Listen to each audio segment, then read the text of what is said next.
Welcome to Naresh Kappu channel. Naresh history faculty. Corona lockdown ఎత్తేసిన తర్వాత APPSC రోజు ఒక ఎగ్జామ్ ఆర్గనైజ్ చేస్తూ ఉంది. డిగ్రీ లెక్చర్ ఎగ్జామ్ ఆర్గనైజ్ చేసింది.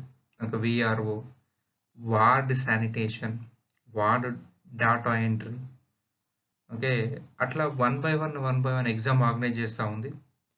ఓకే, డిఎల్ చూసినట్లయితే హిస్టరీలో క్వశ్చన్ పేపర్ చాలా సింపుల్గా ఉంది, కానీ రిమైనింగ్ ఎగ్జామ్స్ చాలా టఫ్గా అడిగారు. విఆర్ఓ కానీ, వార్డ్ శానిటేషన్ కానీ, ఓకే, చాలా టఫ్ హిస్టరీ క్వశ్చన్స్ అడిగారు. అయితే నా స్టూడెంట్స్ రిక్వెస్ట్ చేయడం జరిగింది, సార్ ఇవి క్వశ్చన్స్ కొద్దిగా ఎక్స్ప్లెయిన్ చేయండి అని చెప్పేసి. సో వాళ్ళ రిక్వెస్ట్ మేరకు నేను ఈ క్వశ్చన్ పేపర్ని ఎక్స్ప్లెనేషన్ చేస్తున్నాను. Ward sanitation and environmental secretary ఈ ఎగ్జామ్ చూసినట్లయితే జిఎస్ 50 మార్క్స్, 50 క్వశ్చన్స్, క్వశ్చన్కి 1 మార్క్ అనమాట. ఓకే, 7 క్వశ్చన్స్ హిస్టరీ నుంచి అడిగారు. ఓకే, ఆల్మోస్ట్ 10% అనమాట. ఓకే, ఈ 7 క్వశ్చన్స్ చాలా టఫ్గా అడగడం జరిగింది. చాలా డెప్త్గా నాలెడ్జ్ ఉన్న వాళ్ళు మాత్రమే ఆన్సర్ చేయగలరు. ఓకే, వీటి యొక్క అనాలిసిస్ చూద్దాం. ఇప్పటి వరకు నా యొక్క యూట్యూబ్ ఛానల్ ఎవరైతే సబ్స్క్రైబ్ చేయలేదో సబ్స్క్రైబ్ చేయండి. ఓకే, ఈ వీడియోని ఎండ్ వరకు చూడండి. ఓకేనా, క్వశ్చన్స్లోకి వెళ్దాం. ఫస్ట్ క్వశ్చన్ చూద్దాం. Who among the following was the Maratha Peshwa at the time of third battle of Panipat? మనకి ఇండియన్ హిస్టరీలో 3 సార్లు పానిపట్లో చాలా పెద్ద యుద్ధాలు జరిగాయి. First battle of Panipat Babar versus Ibrahim Lodi. Okay, ఈ యుద్ధంలో ఇబ్రాహిం లోడిని ఓడించేసి బాబర్ మొఘల్ సామ్రాజ్యం స్థాపించాడు. Second battle of Panipat Akbar versus Hemu. After death of Humayun, Hemu capture Delhi. అయితే తన రాజ్యాన్ని తాను తెచ్చుకోవడం కోసం అక్బర్ హేముతో యుద్ధం చేసి హేముని ఓడించి మొఘల్ సామ్రాజ్య సింహాసనాన్ని ఆక్యుపై చేసుకున్నాడు. అండ్ థర్డ్ వచ్చేసి మరాఠాస్కు అహ్మద్ షా అబ్దాలీకి మధ్య జరిగింది. ఓకే, దాని యొక్క ఎక్స్ప్లెనేషన్ ఈ పాయింట్స్ చూసిన తర్వాత చూద్దాం, ఈ యొక్క ఆప్షన్ చూసిన తర్వాత చూద్దాం. First option Bajirao 1, second option Balaji Bajirao, third option Madhavrao, fourth option Narayana Rao. Okay, question ఏంటి? Who among the following was the Maratha Peshwa at the time of Battle of Panipat, third battle of Panipat, మూడవ పానిపట్ యుద్ధం. అంటే ఇక్కడ మనకి క్రొనాలజీ తెలిసి ఉండాలి. బాజీరావ్ అంటే మనకి మొదటి బాజీరావ్ అని అర్థం, బాజీరావ్ 1. ఈ బాజీరావ్ 1 పీరియడ్ వచ్చేసి 1720 నుంచి 1740. Okay, third battle of Panipat ఎప్పుడు జరిగింది? 1761. Okay, Balaji Bajirao 1740 to 1761. మొదటి బాజీరావు యొక్క సన్నే బాలాజీ బాజీరావ్. ఈయన్నే నానాసాహెబ్ 1 అని కూడా అంటారు. ఈయన పీరియడ్ వచ్చేసి 1740 నుంచి 1761. మాధవరావు, ఈ బాలాజీ బాజీరావు తర్వాత మాధవరావు వచ్చాడు. ఈయన పీరియడ్ వచ్చేసి 1761 నుంచి 1772. మాధవరావు 1 తర్వాత నారాయణరావు వచ్చాడు 1772 నుంచి 1773. ఓకే, మనకి థర్డ్ బ్యాటిల్ ఆఫ్ పానిపట్ ఎప్పుడు జరిగిందండి? 1761. సో 1761లో ఇక్కడ మనకి ఎవరు కనిపిస్తారు? ఆప్షన్ 2 బాలాజీ బాజీరావ్. ఈయన పీష్వా అని చెప్పాల్సి ఉంటుంది. ఓకేనా, అండ్ ఇక్కడ ఆన్సర్ వచ్చేసి 2 బాలాజీ బాజీరావ్. ఈ యొక్క థర్డ్ బ్యాటిల్ ఆఫ్ పానిపట్ గురించి చూద్దాం. ఓకే, బాజీరావ్ 1 చూసినట్లయితే ఆయన ఇచ్చిన స్లోగన్ హింద్ పద్ పాదుషాహి, అఖండ భారతావని మరాఠుల చేతుల్లోకి రావాలి అనేది ఆయన అంబిషన్ అన్నమాట. ఓకే, ఢిల్లీ నుంచి ఉత్తరాన ఢిల్లీ నుంచి, నార్త్లో ఢిల్లీ నుంచి సౌత్లో తుంగభద్ర వరకు, ఈస్ట్లో కటక్ ఒరిస్సా, ఓకే, వెస్ట్లో అటక్ ఆఫ్ఘనిస్తాన్ యొక్క సరిహద్దు. ఈ మధ్య ప్రాంతంలో మరాఠా సామ్రాజ్యాన్ని నిలబెట్టాలి అనేది మొదటి బాజీరావు యొక్క ambition. Okay, almost Bajirao 1 Delhi వరకు తీసుకెళ్లాడు. ఓకే, వెస్ట్ ఆల్మోస్ట్ ఆఫ్ఘనిస్తాన్ సరిహద్దు వరకు తీసుకెళ్లాడు. ఓకే, బాలాజీ బాజీరావు టైంలో అతని యొక్క brother Raghunatha Rao attacked on attic పైన దాడి చేశాడు. అటక్ ఎవరి ప్రాంతము అంటే అహ్మద్ షా అబ్దాలీ యొక్క ప్రాంతం. అహ్మద్ షా అబ్దాలీ యొక్క సన్ తిమోర్ షా. ఈ తిమోర్ షాని రఘునాథరావు ఓడించి అటక్ను ఆక్యుపై చేసుకున్నాడు. సో అహ్మద్ షా అబ్దాలీ కోపం వచ్చేసి ఎలాగైనా మరాఠుల్ని పనిష్ చేయాలని చెప్పేసి మూడవ పానిపట్ యుద్ధానికి కాలుదూవడం జరిగింది. ఓకే. అహ్మద్ షా అబ్దాలీ, బాలాజీ బాజీరావు వీళ్ళిద్దరి మధ్య జరిగిన యుద్ధం. ఓకే. 1761లో జరిగింది. ఈ యుద్ధం చూసినట్లయితే చాలా డిఫరెంట్ యుద్ధం అని చెప్పాలి. ఓకే. పానిపట్ ఏంటది? ఒక మైదాన ప్రాంతము. మరి మరాఠులు ఏ యుద్ధంలో ఫేమస్? గొరిల్లా వార్‌ఫేర్‌లో ఫేమస్. గొరిల్లా వార్‌ఫేర్ అంటే వెనక నుంచి వచ్చి దాడి చేయడం, కొండల పైనుంచి వచ్చి దాడి చేయడం, చెట్ల పైనుంచి వచ్చి దాడి చేయడం. మరి ఈ కొండలు పానిపట్‌లో లేవు గదా! సో ఇక్కడ ఫేస్ టు ఫేస్ వార్‌కొచ్చారు. మొట్టమొదటిసారి ఓవర్ కాన్ఫిడెన్స్ తోటి మరాఠాసు పానిపట్‌లో యుద్ధం దిగారు. అది వాళ్ళు చేసుకున్న అతిపెద్ద మిస్టేక్ అని జెప్పాలి. ఎందుకంటే ఫర్ ఎగ్జాంపుల్ మొసలి ఉంది. మొసలి నీళ్ళలో మొసలిని ఎవడు ఓడించలేడు. ఓకే. ఎంత పెద్ద ఏనుగునైనా మొసలి వాటర్‌లో ఈజీగా ఓడిస్తది. అదే నీటి నుంచి బయటికొస్తే, నేల మీదకొస్తే కుక్క చేతిలో చచ్చిపోతది. ఒక చిన్న డాగ్ చేతిలో చచ్చిపోతది. ఎందుకంటే దానికి బలం అనేది లేదు భూమి మీద. వాటర్‌లో బలం ఉంటుంది. ఇక్కడ మరాఠాస్ చూసినట్లయితే గొరిల్లా వార్‌ఫేర్‌లో వాళ్ళు చాలా powerful. Plains face to face యుద్ధంలో వాళ్ళు వీక్ అన్నమాట. కానీ ఓవర్ కాన్ఫిడెన్స్ తోటి మమ్మల్ని ఎవరు కొట్టలేరని జెప్పేసి ఫేస్ టు ఫేస్ వార్‌కొచ్చారు. అదే చాలా మైనస్ అయింది. అయితే యుద్ధం చూసినట్లయితే అహ్మద్ షా అబ్దాలీ రాగానే యుద్ధం స్టార్ట్ చేయలేదు. హి డెస్ట్రాయిడ్ వాటర్ సోర్స్, హి డెస్ట్రాయిడ్ ఫుడ్ సోర్స్. మరాఠులు తెచ్చుకున్న ఫుడ్ అంతా అయిపోయింది, వాటర్ అంతా అయిపోయింది. కానీ వాటర్ దొరకని పరిస్థితి, ఫుడ్ దొరకని పరిస్థితి. ఎందుకలా జరిగింది అంటే, ఈ యొక్క మరాఠుల సైన్యంలో పిండారీలనే దారిదోపిడి దొంగలు ఉండేవాళ్ళు. ఈ పిండారీలు ఈ పానిపట్ పరిసర ప్రాంతాల్ని ముందుగానే దోచుకున్నారు. సో, స్థానిక ప్రజలెవరు కూడా ఈ పిండారీలకి సహాయం చేయలేదన్నమాట. ఈ పిండారీలు ఉండడం వల్ల మరాఠులు ఈ యుద్ధంలో ఓడిపోయారు. స్థానికులు ఎవరు సహాయం చేయలేదు. ఓకేనా? పిండారీల వల్ల ఈ యొక్క యుద్ధంలో ఓడిపోయారు. మరాఠులెవరూ కూడా లోకల్ సపోర్ట్ పొందలేకపోయారు. ఓకే. మరాఠుల యొక్క బలం అంటేనే పిండారీలు. ఓకేనా? అండ్ మరాఠాస్ చూసినట్లయితే ఆకలి బాధ తట్టుకోలేక 3 నెలల తర్వాత యుద్ధం స్టార్ట్ చేయడం జరిగింది. ఒక 3 నెలలు అహ్మద్ షా అబ్దాలీ టైం వేస్ట్ చేశాడు. మరాఠాల ఫుడ్ వేస్ట్ అయిపోయేంత వరకు వాటర్ ఏదో ఇద్దరు నిలబడ్డారు. అపోజిట్ నిలబడ్డారు. కానీ యుద్ధం స్టార్ట్ చేయలేదు. 3 నెలలు వృధా అయిపోయింది. తెచ్చుకున్న ఆహారం అయిపోయింది. ఓకే. ఈ యుద్ధంలో అహ్మద్ షా అబ్దాలీ డెస్ట్రాయిడ్ మరాఠా ఆర్మీ. బాలాజీ బాజీరావు యొక్క సన్ విశ్వాసరావు, బాలాజీ బాజీరావు యొక్క బ్రదర్, కజిన్ సదాశివరావు ఇద్దరు చనిపోవడం జరిగింది. అలాగా 20 వరకు చాలా గొప్ప నోబుల్స్ చచ్చిపోయారు. Third battle of Panipat is a death blow to Maratha power. ఎప్పుడైతే ఈ యుద్ధంలో ఓడిపోయారని తెలవగానే ఈ బాలాజీ బాజీరావుకి హార్ట్ స్ట్రోక్ వచ్చి చనిపోయాడు. సో అతని తర్వాత మాధవరావు పీష్వా అయ్యాడు. ఆయన తర్వాత నారాయణరావు పీష్వా అయిపోయాడు. ఇది ఆన్సర్. ఓకేనా? థర్డ్ బ్యాటిల్ ఆఫ్ పానిపట్ టైంలో ఎవరయ్యా అంటే బాలాజీ బాజీరావు లేదా ఇతన్ని నానా సాహెబ్ 1 అని కూడా అంటారు. ఓకేనా? నెక్స్ట్ క్వశ్చన్ లోకి వెళ్దాం. Second question, which of the following is not true of the cabinet mission plan? Cabinet mission plan గురించి సరికాని వాక్యం ఏదని అంటున్నాడు. First statement, it rejected the creation of separate state of Pakistan. Pakistan అనే ప్రత్యేక దేశ ఏర్పాటును వ్యతిరేకించింది. Second statement, it recognised India right to secede from the commonwealth. Commonwealth నుంచి బయటకు వెళ్లే అధికారము ఇండియాకు ఉంది అని చెప్పడం జరిగింది. Third statement, all members of the Indian cabinet are to be Indians. ఇండియాలో తాత్కాలిక ప్రభుత్వం అనేది ఏర్పడుతుంది. ఆ తాత్కాలిక ప్రభుత్వంలో అందరూ ఇండియన్సే ఉంటారు.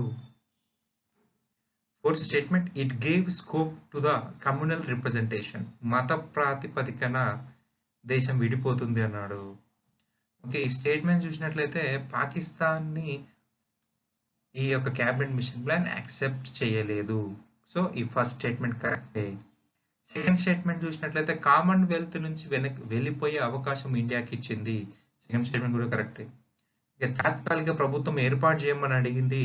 అందులో అందరూ ఇండియన్సే ఉంటారని చెప్పారు. సో థర్డ్ స్టేట్మెంట్ కూడా కరెక్టే. ఫోర్త్ స్టేట్మెంట్స్ అనేది రాంగ్ అండి. ఓకే. మత ప్రాతిపదికన అనే దాన్ని అసలు ఈ క్యాబినెట్ మిషన్ ప్లాన్ అనేది డిస్కస్ చేయలేదు. సో, ఈ యొక్క ఆప్షన్ అనేది రాంగ్ అన్నమాట. తప్పు. క్యాబినెట్ మిషన్ ప్లాన్‌కి సంబంధించింది గాదు. సో, ఆన్సర్ వచ్చేసి ఫోర్త్ అన్నమాట. ఓకేనా? నెక్స్ట్ క్వెషన్‌లోకెళ్దాం. Third question. Who of the following called Kandukuri Veeresalingam as Ishwarchandra Vidyasagar of south? Kandukuri Veeresalingam పంతుల్ని దక్షిణ భారతదేశపు విద్యాసాగర్ అన్నదెవరు? First statement Mahadev Govind Ranade. మనం షార్ట్‌కట్‌లో ఈయన్ని ఎంజీ రానడే అని పిలుస్తాం. మహదేవ్ గోవింద రానడే. బెహ్రాంజీ మలబారి. ఈయన పార్సీ రిఫార్మర్ అని చెప్పాలి. మహాత్మా గాంధీ. వినోబా భావే. మనకి ఇక్కడ ఇద్దరు ఫస్ట్ స్టేట్మెంట్, సెకండ్ స్టేట్మెంట్‌లో కన్‌ఫ్యూజన్ ఉంటుంది. ఎందుకంటే ఇద్దరు సంఘ సంస్కర్తలు. ఓకే. మిగతా ఇద్దరు రాజకీయ నాయకులు. ఓకే. మహాత్మా గాంధీ కాదు. ఇవి 2 కూడా కావు. మహగోవింద రానడే ఆన్సర్ అండి. మహగోవింద రానడే.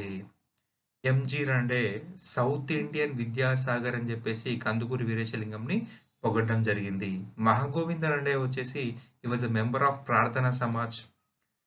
బ్రహ్మ సమాజం యొక్క ఐడియాలజీని మహారాష్ట్రలో ప్రమోట్ చేశాడు.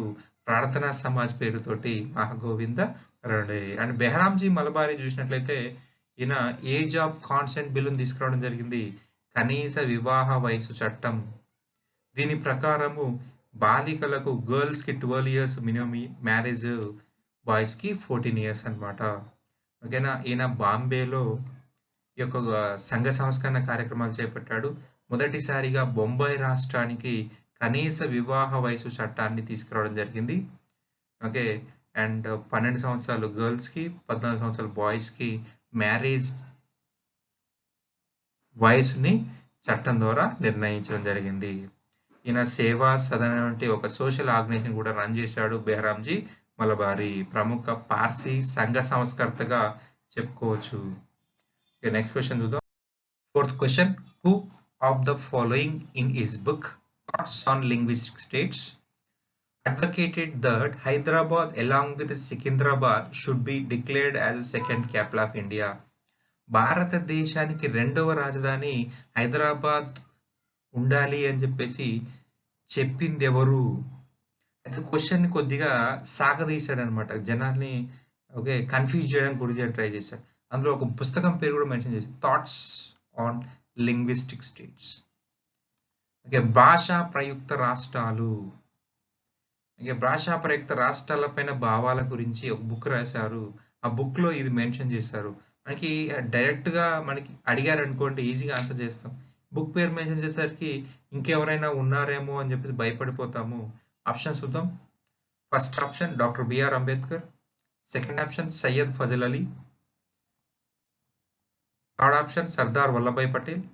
Fourth option Jawaharlal Nehru. Okay. ఇక్కడ చూడండి డాక్టర్ బిఆర్ అంబేద్కర్ భారత రాజ్యాంగాన్ని రాశాడు. అలాగే రాష్ట్రాల గురించి కూడా చాలా పుస్తకాలు రాశాడు. ఓకే. భాషా ప్రయుక్త రాష్ట్రాల పైన మనకి డాక్టర్ బిఆర్ అంబేద్కర్ పుస్తకం రాశాడు. సయ్యద్ ఫజల్ అలీ చూసినట్లయితే ఫస్ట్ ఎస్ఆర్‌సి యొక్క చైర్మన్ అని చెప్పాల్సి ఉంటుంది. Syed Fazal Ali. SRC first SRC state reorganisation commission. Okay. రాష్ట్రాలు భాషా ప్రయుక్త రాష్ట్రాల్ని ఈయన వ్యతిరేకించాడని చెప్పాల్సి ఉంటుంది. సర్దార్ వల్లభాయ్ పటేల్ చూసినట్లయితే హి యునైటెడ్ ప్రిన్సీ స్టేట్స్. దేశంలో ఉన్నటువంటి దేశానికి స్వాతంత్రం వచ్చిన సమయానికి 563 స్వదేశీ సంస్థానాలు ఉన్నాయి. వాటిని దాదాపుగా 550 వరకు భారతదేశంలో విలీనం చేసిన యొక్క ఘనత సర్దార్ వల్లభాయ్ పటేల్‌కి ఉందని చెప్పాలి. సో, వీళ్ళు దగ్గర దగ్గరగా ఉన్న ఆప్షన్స్ ఇచ్చాడు. జవహర్లాల్ నెహ్రూ వచ్చేసి ఫస్ట్ ప్రైమ్ మినిస్టర్ కాబట్టి ఆయన పేరు ఇవ్వడం జరిగింది. ఇక ఆన్సర్‌లోకి వచ్చినట్లయితే మనకి ఆన్సర్ వచ్చేసి డాక్టర్ బిఆర్ అంబేద్కర్. డాక్టర్ బిఆర్ అంబేద్కర్. మనకి భాషా ప్రయుక్త రాష్ట్రాల ఉద్యమం అనేది 1953 నుంచే మొదలైంది. ఓకే. ఇంకా ముందు చెప్పుకోండి ఇంకా ముందు నుంచే ఉంది. ఎప్పుడైతే స్టేట్స్ ఇండిపెండెన్స్ వచ్చిందో ఇండిపెండెన్స్ రాగానే భాషా ప్రయుక్త రాష్ట్రాలు కావాలని గొడవ చేయడం జరిగింది. పొట్టి శ్రీరాములు గారు నిరాహార దీక్ష చేసి మరణించిన తర్వాత భారత ప్రధాని ఆంధ్ర రాష్ట్రం అనే దాన్ని ఏర్పాటు చేయడం జరిగింది. అయితే ఆంధ్ర రాష్ట్రంలోని అవసరాలను దృష్టిలో ఉంచుకొని ఓకే. తెలుగు వాళ్ళంతా ఒక దగ్గరే ఉండాలి అని చెప్పేసి భాషా ప్రయుక్త రాష్ట్రాల ఉద్యమం కూడా స్టార్ట్ అయింది. అయ్యదేవర కాళేశ్వరరావు లాంటి గొప్ప వాళ్ళు ఉద్యమం స్టార్ట్ చేశారు. ఓకే. అయితే హైదరాబాద్, సికింద్రాబాద్ 2 కలిపి ఒక ప్రత్యేక దేశానికి రెండవ రాజధాని కావాలని చెప్పేసి డాక్టర్ బిఆర్ అంబేద్కర్ చెప్పడం జరిగింది. ఓకేనా? ఆన్సర్ వచ్చేసి 1 అన్నమాట. ఓకే. నెక్స్ట్ క్వెషన్ చూద్దాం. Fifth question. Consider the following statements regarding the unique features of Harappan cities. Harappa నగరాల యొక్క విశిష్ట లక్షణం గురించి ఇందులో అడగడం జరిగింది. Okay. Option A citadel were on the western side of the cities. నగరాలకు పశ్చిమ వైపున కోటలు ఉన్నాయి అంటున్నాడు. Great bath was built in the citadel area. కోట లోపలి భాగంలోనే మనకి ఈ గ్రేట్ బాత్ నిర్మించడం జరిగింది అని చెప్పేసి చెప్పడం జరిగింది. Choose the correct option from the code given below. 1 A only, B 2 B only, third one both A and B, fourth one neither A nor B. Statements చూద్దాం. Citadel were the western side of the cities.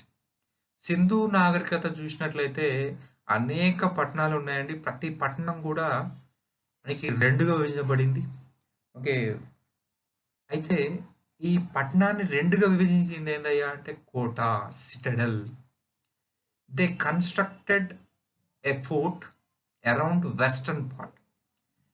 Western దానికి కోట గోడలు ఉన్నాయి. Okay. For example ఇది ఒక city అనుకోండి. City ఇలా divide చేయడం జరిగింది. ఓకే. వెస్టర్న్ పార్ట్ చుట్టూ ఒక కోట గోడ ఉంది. Lower town, upper town. Lower town, upper town.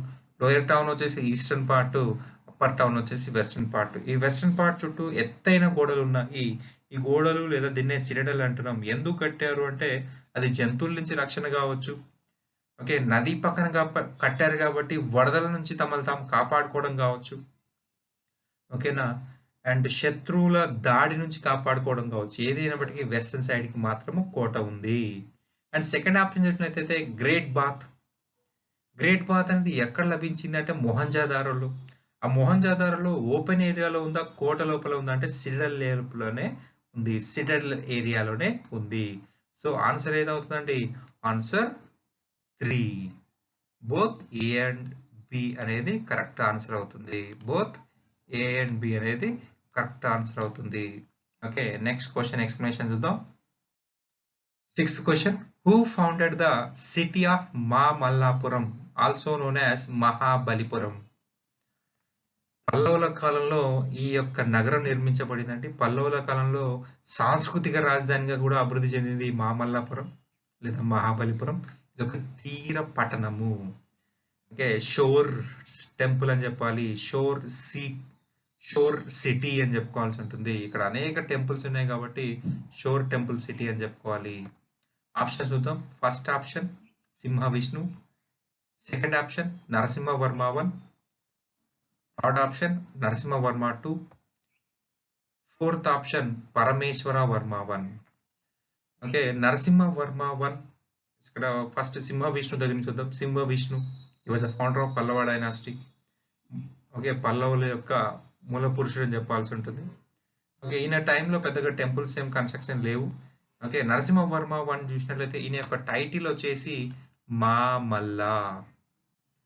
Okay. ఈయన టైటిల్ మామల్ల పేరు మీదనే మామల్లాపురాన్ని కన్స్ట్రక్ట్ చేశాడు. మామల్లానే మామల్ల అన్న మహాబల అన్న ఒకటే. మామల్ల పేరు మీద మామల్లాపురం వచ్చింది. తర్వాత కాలంలో ఇది మహాబలిపురంగా పేరుగాంచింది. నరసింహవర్మ 1. ఓకే. ఆన్సర్ వచ్చేసి నరసింహవర్మ 1. 2 అండి. ఇక్కడ ఈయన 7 రథాలు నిర్మించడం జరిగింది. సప్త రథాలు నిర్మించడం జరిగింది. ఏకశిల మోనోలిత్. అందులో 5 పంచపాండవుల రథాలు.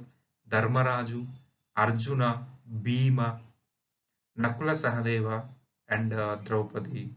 ఓకే. ధర్మరాజుకి ఒక రథం, భీముడికి ఒక రథం, అర్జునుడికి ఒక రథం, నకుల సహదేవ ఇద్దరి కలిపి ఒకటే రథం ఉంది. ద్రౌపది ఇంకో రథం ఉంది. అండ్ గణేశుడికి ఒక రథం అండ్ పిండారికి ఇంకో రథం. అయితే ఈ యొక్క 7 రథాల్లో మనకి 7 అంటాం కానీ 8 రథాలు ఉంటాయండి. సప్త రథాలు అంటే 8 రథాలు ఉన్నాయి. ఈ 7 పెద్దది అంటే ధర్మరాజు రథం. Okay. Biggest chariot related to Dharmaraja. Okay. Narasimhavarma నిర్మించిన సప్త రథాల్లో అతి పెద్దది అంటే ధర్మరాజుది. అత్యంత డెకరేషన్ ఉన్నది అంటే అర్జున పినాన్స్. అర్జున తపస్సు చేసినట్టుగా ఉన్నటువంటి రథం అన్నమాట. చాలా విశాలంగా, చాలా చక్కగా సహజమైనటువంటి శిల్పాలు మనకి అర్జునుని యొక్క రథం పైన కనిపిస్తాయి. ఓకేనా? అండ్ ఇక్కడ చూసినట్లయితే స్థానికులు ఏమంటారంటే అది భగీరథ తపస్సు రథం అని చెప్పేసి అంటారు. అర్జునుని రథం అన్నా, అర్జునుని యొక్క తపస్సు అన్నా, అర్జునుడు గాంధీవం కోసము తపస్సు చేస్తున్నాడని చెప్పేసి, మహాభారత యుద్ధంలో గెలవడం కోసము ఇంద్రుని కోసము తపస్సు చేస్తున్నాడు. ఓకే. ఇంద్రుడు గాంధీవం. అయితే ఇంకొందరు ఏమంటారంటే భగీరథుడు గంగను భూమి మీద దించడం కోసము తపస్సు చేసినట్టుగా ఉంది. ఏదేమైనప్పటికీ నరసింహవర్మ ఈ యొక్క రథాలని నిర్మించడం జరిగింది. ఇతని యొక్క బిరుదు మామల్ల పేరు మీదే మహామల్లాపురం వచ్చింది. అలాగే తర్వాత కాలంలో మహాబలిపురం అనే పేరు కూడా వచ్చింది. ఇది పల్లవుల యొక్క సాంస్కృతిక రాజధానిగా చెప్పుకోవచ్చు. ఓకే. నెక్స్ట్ క్వశ్చన్ చూద్దాం. 7th question. Who was the first sultan to provide relief to famine affected people? కరువు నివారణ చర్యలు చేపట్టిన మొట్టమొదటి సుల్తాన్ ఎవరు అని చెప్పేసి అనడం జరిగింది. కరువు నివారణ చర్యలు, famine relief.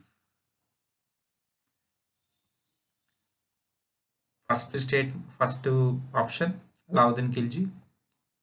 Second option Firoz Shah Tughlaq. Third option Balban. Fourth option Muhammad bin Tughlaq.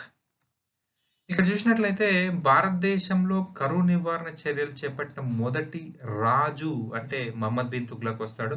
Fourth answer correct. కరువు నివారణ చర్యలు చేపట్టిన మొట్టమొదటి భారతీయ రాజు అంటే మహమ్మద్ బిన్ తుగ్లక్ చెప్పాలి. అందులో ఎటువంటి డౌట్ లేదు. ఏం చేశాడు?